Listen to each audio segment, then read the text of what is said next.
আমার সবচেয়ে পছন্দনীয় একটা খাবার,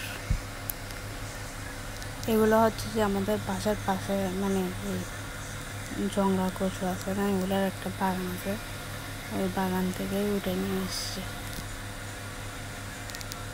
এগুলাকে কে কী নামে চেনেন সেই নামটাও কমেন্ট বক্সে বলবেন। রান্নার প্রসেসিংটা কেমন হয়েছে বলবেন। আর মাটির চুলায় রান্না তো সবসময়ই মজা, তাই না? এটা আমি ফার্স্ট টাইমই রান্না করলাম, এইরকম করে ফার্স্ট টাইম রান্না করছি। এর আগে কোনো সময় করি নাই। শ্বশুর বাড়িতে গিয়ে অনেক কিছুই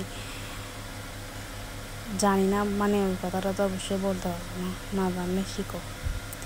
এগুলো হচ্ছে যে মরিচ, আমাদের গাছের মরিচ, এগুলারে নাগা মরিচ বলে মেবি,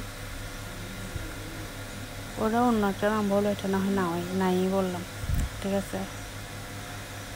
এভাবে সবাই একবার রান্না করে খেয়ে দেখেন, আসলে অনেক স্বাদ। জানি না কখন একটা সুন্দর পাকঘরের মালিক হই, জানি না। আমার একটা স্বপ্নের পাকঘর কখন হবে নিজেও বলতে পারি না। এই তো বৃষ্টি হলে চুলার উপরে পানি পড়বে, আর রোদ দিলে রান্না করে কোনো রকম খেতে পারি।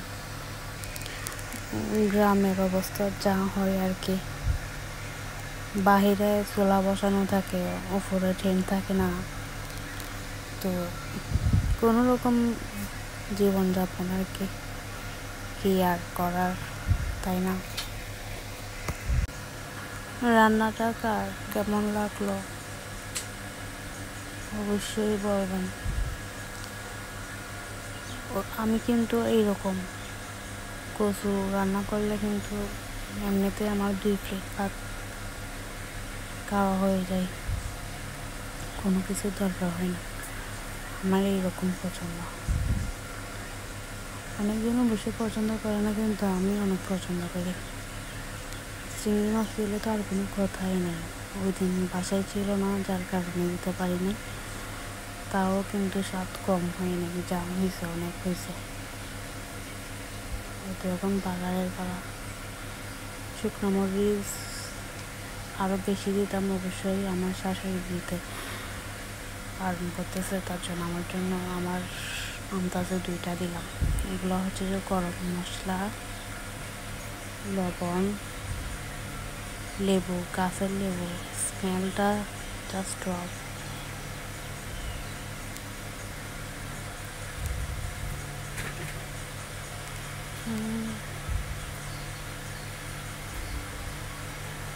দিয়ে দিলাম ফিনিশিং। বাগার দেওয়ার পরে হচ্ছে সুন্দর একটা স্মেল আসে, মানে তখনই খেয়ে ফেলতে ইচ্ছা করে, এইরকম লাগে আমার। যাই হোক, অনেক কিছুই বললাম। আমাকে যারা সাপোর্ট করবে আমি অবশ্যই তাদেরকে সাপোর্ট করবো, পাশেও